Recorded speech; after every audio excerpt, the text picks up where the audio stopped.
Professor Mahmood Pasha की एक खूबसूरत गज़ल। ये किस तरह की हैं तूने रफ़ाक़तें रखती,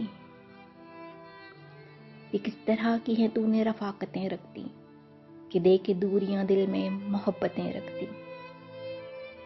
जहाँ भी जाता हूँ हिस्से का रिज़्क़ मिलता नहीं, जहाँ भी जाता हूँ हिस्से का रिज़्क़ मिलता नहीं। मेरे नसीब में तूने तो हिजरतें रख दी।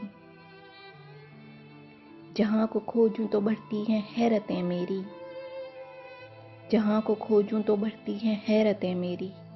है ज़र्रे ज़र्रे में रब ने बुझारतें रख दी। दिखाई देते हैं घर घर चराग जलते हुए, दिखाई देते हैं घर घर चराग जलते हुए।